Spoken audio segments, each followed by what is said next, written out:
성도 여러분, 안녕하셨습니까? 복음과 율법의 윤주만 목사입니다. 오늘은 206번째 설교 시간으로 두렵고 떨림으로 너희 구원을 이루라 라고 하는 작은 제목을 가지고 여러분들에게 말씀을 전하고자 합니다. 오늘 성경의 본문은 빌립보서 2장 12절에서 14절이 되겠습니다. 그러므로 나의 사랑하는 자들아, 너희가 나 있을 때뿐 아니라 더욱 지금 나 없을 때에도 항상 복종하여 두렵고 떨림으로 너희 구원을 이루라. 너희 안에 행하시는 이는 하나님이시니 자기의 기쁘신 뜻을 위하여 너희로 소원을 두고 행하게 하시나니 모든 일을 원망과 시비가 없이 하라. 아멘. 사랑과 은혜가 많으신 아버지 하나님, 오늘도 영생의 말씀을 전하고 듣는 시간을 우리 모두에게 허락해 주시는 것을 감사합니다. 특별히 오늘 빌립보 교회에 말씀하시는 것은 두렵고 떨림으로 너희 구원을 이루라 라고 하는 이 말씀을 가지고 전하고자 합니다. 많은 사람들이 이 말씀을 오해를 하여 내가 무엇을 해야만이 구원을 이루어가는 것으로 착각을 하고 참으로 그야말로 두려워하는 신앙생활을 하고 있는 것을 봅니다. 하나님, 오늘 이 구원은 단회적인 사건이라고 하는 것을 하나님 명확하게 깨달아 알아갈 수 있게 도와주시고, 여기 두렵고 떨림으로 너희 구원을 이루라고 하는 말씀은 오직 믿음으로만이 구원을 이루어지는 것이지 율법의 행위를 첨가해서는 결단코 구원이 이루어지지 아니하니, 우리가 살아가면서 항상 두려워해야 하는 것은 혹여나 율법의 행위를 할까, 이것을 두려워하라는 말씀을 하나님 정리하여 전하고자 합니다. 오직 성령께서 함께 하실 때만 이 일이 가능함을 고백합니다. 하나님, 보혜사 성령님께서 이 시간 우리 모두에게 충만히 임하여서 깨달아 알아갈 수 있는 복 있는 시간 되게 하여 주시옵소서. 예수 그리스도의 이름으로 기도드리옵나이다. 아멘. 구원입니다. 여러분, 구원을 내가 이룰 수 있습니까? 만약 그렇게 생각하고 있는 사람이 있다면 그는 구원을 이룰 수 없을 것입니다. 그런데도 이 시대의 많은 사람들은 자기의 구원을 이룰 수 있다고 생각하고 있습니다. 그렇게 생각하는 이유가 여러분 있습니다. 바로 본문 말씀과 같이 두렵고 떨림으로 너희 구원을 이루라는 말씀이 성경에 기록되어 있기 때문입니다. 본문 말씀뿐 아니라 성경에는 내가 구원을 이루어야 하는 것 같이 기록되어 있는 말씀들이 많이 있습니다. 당연히 본문 말씀을 보면 그렇게 생각할 수밖에 없습니다. 그러나 여러분, 생각해 보시기 바랍니다. 만약 구원을 내가 이룰 수 있다면 예수님께서 무엇하러 오셨습니까? 내가 구원을 이룰 수 있는데 굳이 예수님이 오시지 않아도 내가 구원을 이루어야 하는데 오셔서 굳이 십자가에 못 박혀 죽으실 필요가 있느냐는 것입니다. 예수님도 십자가에 달려 죽으셔야 하고 또 나는 나대로 구원을 이루어야 한다면 그것은 여러분 이중 구원론이 됩니다. 내가 구원을 이루어야 하는 어떤 조건이 있다면, 아니 어떤 행위를 반드시 이루어야 한다면 예수 그리스도의 십자가는 여러분 아무 의미가 없어지는 것입니다. 예수님은 메시아가 될 수 없으며 굳이 그의 은혜를 사모해야 할 필요도 없다는 것을 바로 깨달아야 합니다. 여러분, 구원은 단회적인 사건입니다. 그것은 내가 꾸준히 무엇을 해서 이루어지는 것이 아니라 하나님의 은혜로 말미암아 단회적으로 일어나는 사건이라는 것을 먼저 이해를 해야 합니다. 그것이 구원에 대한 가장 기초적인 지식입니다. 그 지식을 기초에 두고 성경 해석을 하지 않으면 스스로 구원을 이루려 하다가 결국 자기의 함정에 빠져 사망의 길로 갈 수밖에 없습니다. 구원의 사전적인 뜻은 이렇습니다. 어려움이나 위험에 빠진 사람을 구하여 줌, 인류를 죽음과 고통과 죄악에서 건져내는 일을 구원이라고 합니다. 쉽게 설명을 드리면 물에 빠져 죽어가고 있는 사람을 건져내는 것을 구원이라고 합니다. 힘이 다 빠져서 이제는 죽을 수밖에 없습니다. 그런 처지에 있는 사람을 누군가 와서 그를 끌어내어 그 생명을 살려주는 것을 구원이라고 합니다. 와서 끌어낼 때 물에 빠져 있는 사람이 끌어내는 사람을 돕는 것이 아니라 순전히 끌어내는 사람의 능력으로만 생명이 살 수 있는 것을 구원이라고 합니다. 물론 그렇게 생각할 수 있을 것입니다. 아직 힘이 남아있는데 구원해주는 사람이 와서 협력해서 물에 빠져나오는 것도 구원이라고 할 수 있을 것입니다. 그러나 성경적인 구원은 온전히 끌어내는 이의 능력만으로 행하는 것이라서 은혜라고 가르쳐주고 있습니다. 끌어내주는 이가 손을 내밀고 있고 내가 그것을 붙잡아서 물에서 나올 수 있는 것이 아니라 오직 끌어내는 이의 강한 손이 건져내는 것을 구원이라고 말씀을 하고 있습니다. 내가 죽습니다. 죽어가는 나를 내 스스로 살릴 수 있습니까? 그것은 불가능한 일입니다. 반드시 죽는 나를 살려낼 수 있는 것은 오직 하나님의 능력입니다.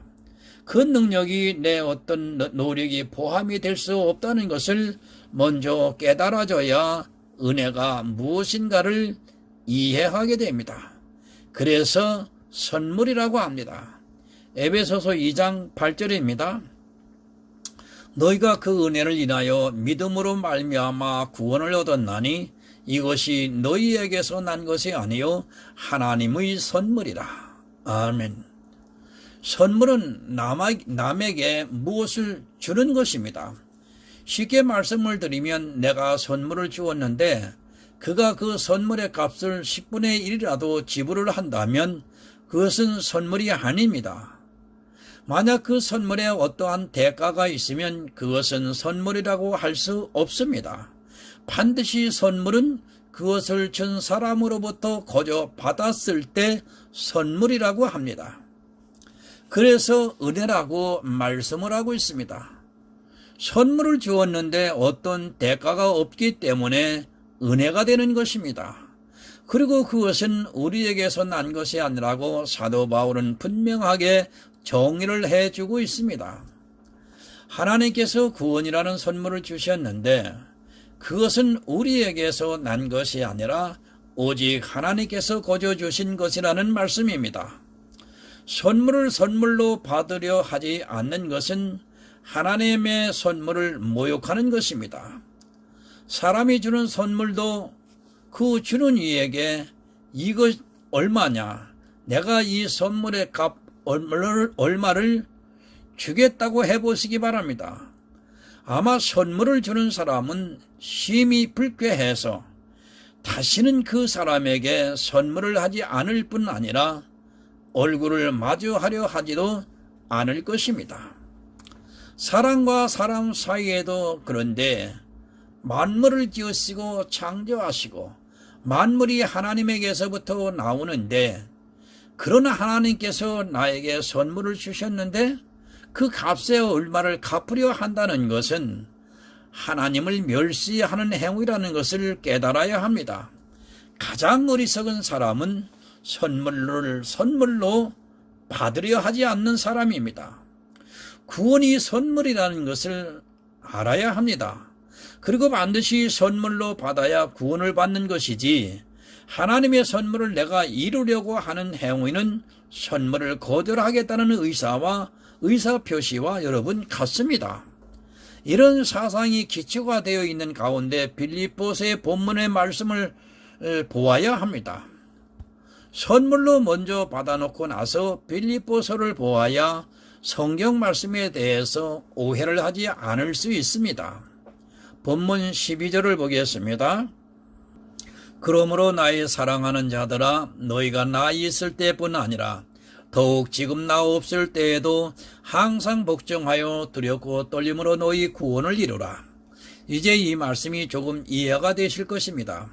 왜 두렵고 떨리는 마음으로 구원을 이루라고 말씀을 하고 있는가를 이해해야 합니다. 그것은 선물이기 때문입니다. 내가 이룰 수 있는 구원이라면 두렵고 떨릴 것도 없는 것입니다. 그냥 내가 잘해서 이루면 되지 무엇이 두렵고 떨립니까? 내 편에서 이룰 수 없는 것이기 때문에 사도 바울은 두렵고 떨림으로 구원을 이루라고 말씀을 하고 있습니다. 만약 아담이 선악과를 따먹지 않을 수 있었다면 그렇게 하면 되는 것입니다. 선악과를 따먹지 않을 수 있는 능력이 있는데 두려워하고 떨릴 것이 무엇이 있겠습니까? 사람이 죄를 짓기 때문에 두려워하는 것입니다. 만약 죄를 짓지 않고 율법을 모두 다 지킬 수 있다면 조금도 두려워하지 않을 수 있는 것입니다. 여러분이 선을 행할 때 두려워합니까? 아니면 죄를 지을 때 두려워합니까? 선을 행할 때는 두려워하는 것이 아니라 오히려 마음의 담대함을 얻을 수 있는 것입니다. 내가 하지 못하기 때문에 선물이 나로 말미암아 나온 것이 아니기 때문에 그 선물을 받는 데 있어 두렵고 떨리는 마음을 가지라는 말씀입니다. 그런 마음을 가진 사람만이 구원을 이룰 수 있다는 것을 지금 사도 바울이 우리에게 가르쳐주고 있습니다. 내 구원을 내가 이루는 것 같으면 당당할 수 있지만 예수 그리스도의 십자가로 말미암아 하나님의 선물로 이루어진 것이기 때문에 두렵고 떨리는 마음으로 너희 구원을 이루라는 말씀입니다. 구원은 오직 여러분 믿음입니다. 너희가 그 은혜를 인하여 믿음으로 말미암아 구원을 얻었다고 에베소서에서 말씀을 하고 있습니다. 이 믿음은 내가 무엇을 행한 것이 아니라 예수 그리스도께서 이루신 구속의 은혜를 믿는 것입니다.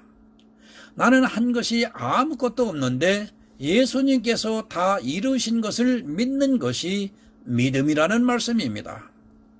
내 것 같으면 두려워하고 말 것이 없습니다. 남의 것을 더구나 선물로 영원한 생명을 받는 데 있어 두렵고 떨리는 마음으로 받아 구원을 이루라는 말씀이지 내가 무엇을 행하라고 하는 말씀이 아니라는 것을 여러분 오늘 분명하게 깨달아야 합니다. 12절 중간을 한번 보겠습니다. 항상 복종하여 두렵고 떨림으로 너희 구원을 이루라. 이 말씀이 걸림이 됩니다. 항상 복종하여 두렵고 떨림으로 너희 구원을 이루라는 말씀에 거의 모든 사람이 걸려 넘어지고 있습니다. 복종을 하는 데 있어 무엇을 어떻게 복종할 것인가를 모르기 때문에 본문 말씀을 보면서 스스로 두려워하게 됩니다. 복종하면 행위를 생각합니다. 그러다 보니까 자기 행위를 자기 자신은 뻔히 알고 있기 때문에 더욱 두려워하게 됩니다. 남은 나를 잘 모를지라도 내 마음의 죄악과 탐심과 정욕을 내 스스로는 너무도 잘 알고 있기 때문에 두려워하게 됩니다. 율법에 복종하고 있습니까? 얼마나 복종하고 있습니까? 온 율법을 지키다가 하나에 거치면 모두를 범한 자라고 말씀을 하고 있습니다. 온 율법을 항상 다 지키고 있다면 굳이 예수 그리스도를 안 믿어도 그 사람은 구원을 받을 수 있습니다. 매일 사는 순간순간마다 율법을 범하는 사람이 이 말씀을 보고 율법에 복종하는 것으로 오해를 하고 있습니다. 그러니 더 두려운 것입니다. 자신을 거울에 비춰보면 뻔히 율법에 복종하지 못하고 있는 것을 보기 때문에 더욱더 두려워하는 신앙생활을 하고 있고 구원을 이루기 위해 더욱 율법에 매달리는 것을 볼 수 있습니다. 스스로 함정에 빠져 헤어나오지를 못하고 있는 사람들의 모습입니다. 여러분, 정말로 율법으로는 우리는 복종할 수 없습니다.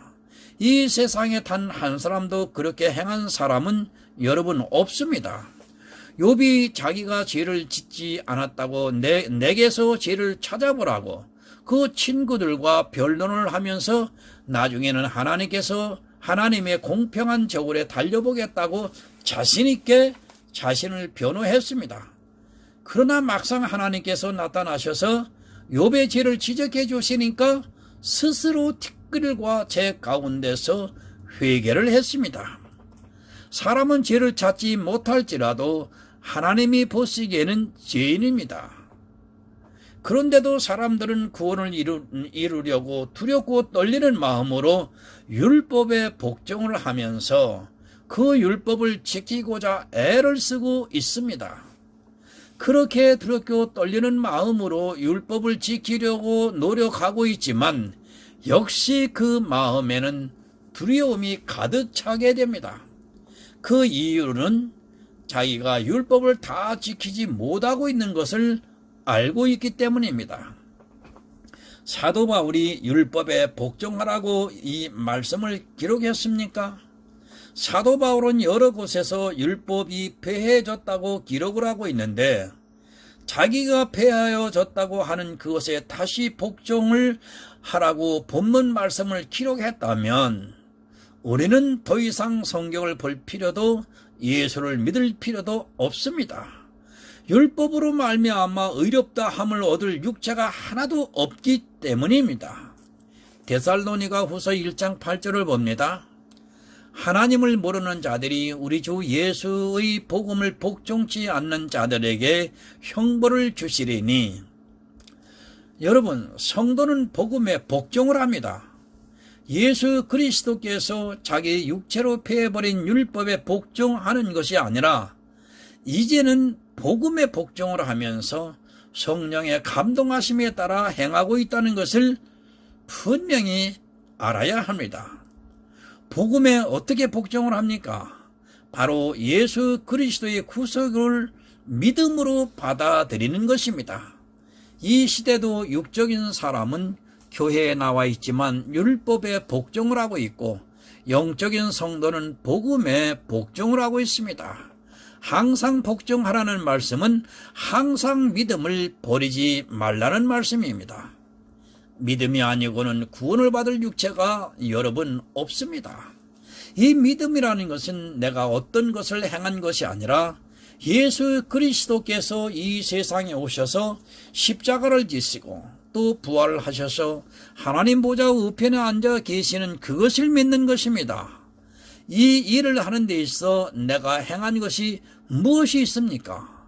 내가 한 것이 없기 때문에 두렵고 떨리는 마음으로 너희 구원을 이루라는 말씀입니다. 오해하지 마시기 바랍니다. 내가 어떤 행위를 해서 구원을 이룰 수 있는 것이 아니라는 것을 미리 내 생각에 기초를 놓아야 합니다.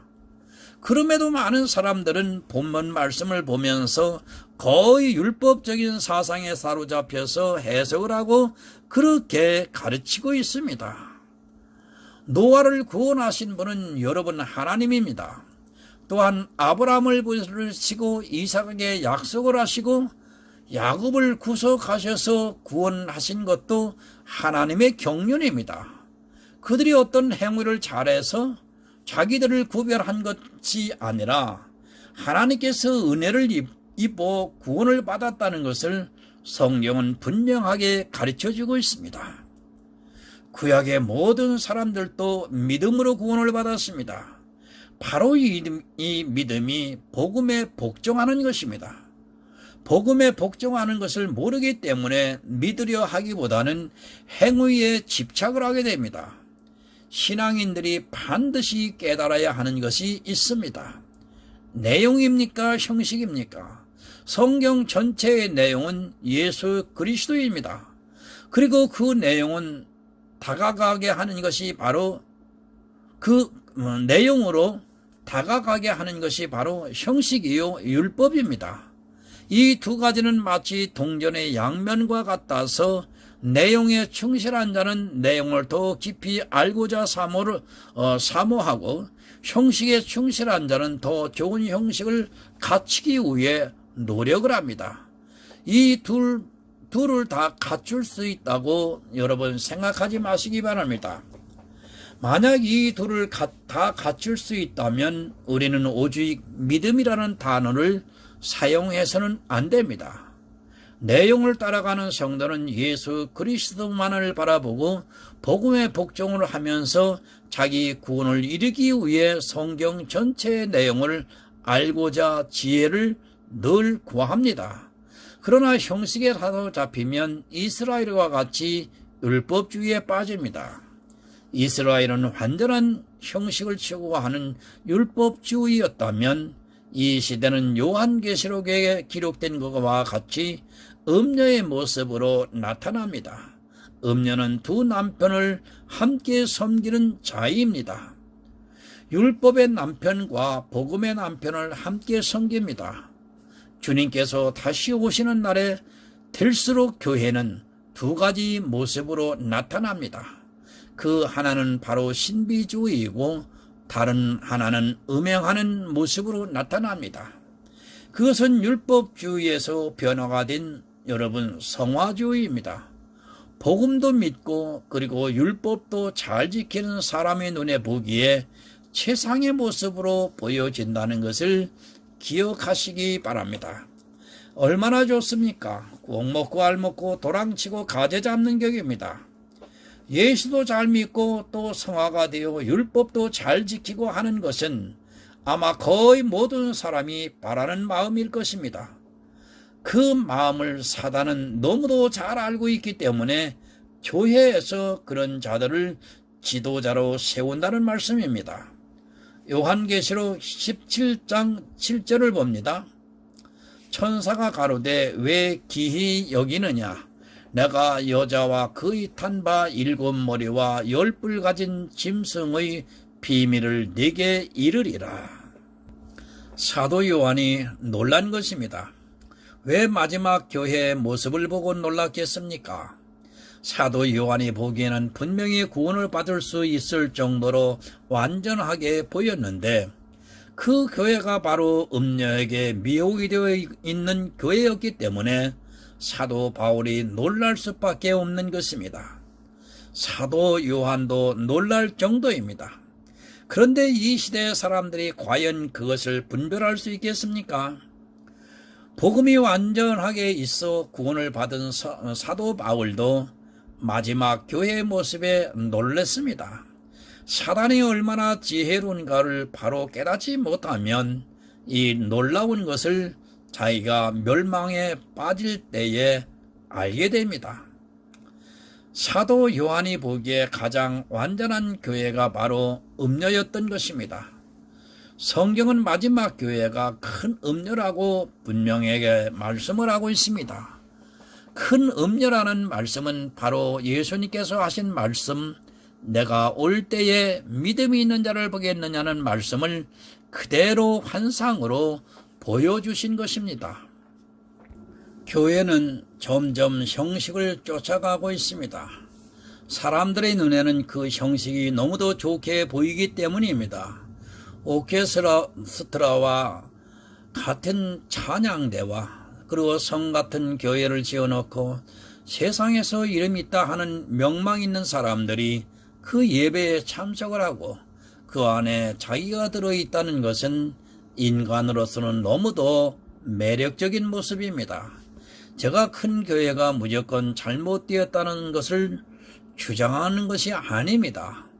내용을 모르고 형식을 따라가려 하는 일부 대형 교회들에 의해서 거의 모든 사람이 영적인 음행에 빠져들어가고 있다는 말씀입니다. 그러나 그 안에 있는 사람은 절대로 그것이 음행이라고 생각을 하지 못하고 오히려 하나님을 잘 섬기고 있다고 믿고 있습니다. 여러분, 음행을 하지 마시기 바랍니다. 영적인 음행에서 벗어나지 못하는 사람은 절대로 구원을 받을 수 없습니다. 복음에 복종하지 않는 자들에게 형벌을 주신다고 말씀을 하고 있습니다. 복음과 율법이라고 하지 않고 분명히 복음이라고 말씀을 합니다. 복음이 무엇인가를 모르면 자기가 무엇에 복종을 하고 있는지 아니면 음행을 하고 있는지 전혀 깨닫지를 못합니다. 본문 13절을 한번 봅니다. 너희 안에 행하시는 이는 하나님이시니 자기의 기쁘신 뜻을 위하여 너희로 소원을 두고 행하게 하시나니 모든 일을 원망과 시비가 없이 하라. 우리 안에 행하시는 이는 하나님이십니다. 내가 복음인 예수 그리스도의 구속의 은혜를 믿게 하시고 그 믿음으로 말미암아 구원을 얻을 수 있게 행하시는 이는 하나님이시라는 말씀입니다. 복음에 복종할 수 있는 것은 내 자유의지가 아니라 성령께서 내 안에서 감동을 해 주셔야 가능하다는 것을 이해해야 합니다. 내가 예수를 믿을 수 있습니까? 아무리 지혜가 뛰어나고 이 세상의 모든 이치를 다 깨달았다 해도 복음을 내 지혜로는 깨닫고 믿을 수 없다는 것을 먼저 알아야 합니다. 그것은 오직 하나님께서 나에게 성령을 보내주셔서 모든 진리 가운데로 인도하셔야 가능한 일입니다. 내가 구원을 이루려고 하는 자체가 여러분 음행입니다. 오직 하나님의 섭리를 받아들이고 그 놀라우신 경륜에 의해 내가 구속함을 입어 믿음을 가질 수 있다는 것을 여러분 인정해야 합니다. 그러나 많은 사람들은 자기 구원을 자기가 이루려고 하다가 결국은 음행의 그물에 걸려 사망을 당하게 됩니다.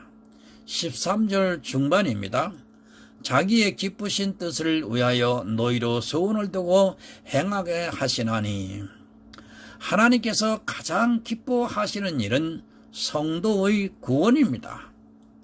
하나님께서 그 기쁘신 뜻을 위해서 나에게 복음을 믿게 하시고 그 복음을 내가 믿음으로 하늘에 소원을 두고 살아갈 수 있게 인도하고 있습니다. 내가 천국을 사모하는 그 자체도 하나님의 기쁘신 뜻이라는 말씀입니다. 하나님께서 기뻐하시기 때문에 나를 구원하시는 것입니다. 천국의 주인은 여러분 하나님이십니다. 그것은 돈으로도 명예로도 그리고 내 의로움으로도 살 수 없는 것입니다. 아니 이 세상을 다 준다 해도 하나님께서는 절대로 팔지 않으십니다.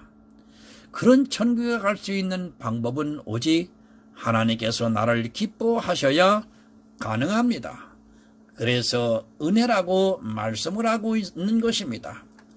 천국은 내 노력으로 갈 수 없고 하나님께서 그 기뻐하시는 자에게 거저 주시는 선물이기 때문에 은혜라고 말씀을 하는 것입니다.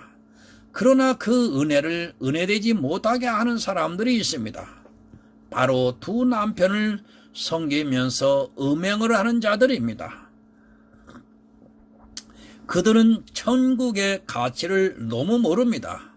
모르기 때문에 두렵고 떨리는 마음으로 자기 스스로 구원을 이루려고 노력을 합니다. 오히려 그 노력으로 인하여 그물에 빠져 천국에 갈 수 없게 되는 것을 전혀 깨닫지를 못합니다. 제가 아무것도 하지 말라는 말씀이 아닙니다. 성도는 굳이 가르쳐 주지 않아도 복음을 위해 내가 무엇을 해야 할까를 아주 잘 알고 있고 그렇게 행하고 있습니다. 자기를 자랑하지 않고 지금도 사람들에게 나타나지 않으면서 복음을 위해 수고하는 사람들이 있습니다. 복음에 복종하시기를 바랍니다. 복종을 하지 않으면 사람은 눈에 보는 눈이 있기 때문에 자꾸 율법의 모양을 쫓아가게 되어 있습니다. 정말 두려운 마음으로 복음에 복종하지 않으면 반드시 율법에 빠져 자기 영혼을 잃어버리게 만들 것입니다. 주인에게 복종을 하는 종은 다른 것을 바라보지 않습니다. 그러나 주인에게 복종을 하지 않는 종은 자꾸 다른 것을 바라보게 되어 있습니다. 주인을 무시하고 때로는 멸시를 하면서 종이 오히려 주인 행세를 하려고 하는 것입니다. 바로 내 율법의 의가 나타나기 시작을 하면 내 안에 예수가 주인이 아니라 내가 주인이 되고 맙니다. 여러분, 구원은 내가 이룰 수 없습니다. 내가 한 것이 하나도 없기 때문에 우리는 더욱더 두렵고 떨리는 마음으로 복음에 복종을 하여 내 구원을 이루어야 합니다. 그렇게 복음에 복종하게 하시는 능력이 바로 성령께서 하시는 일입니다.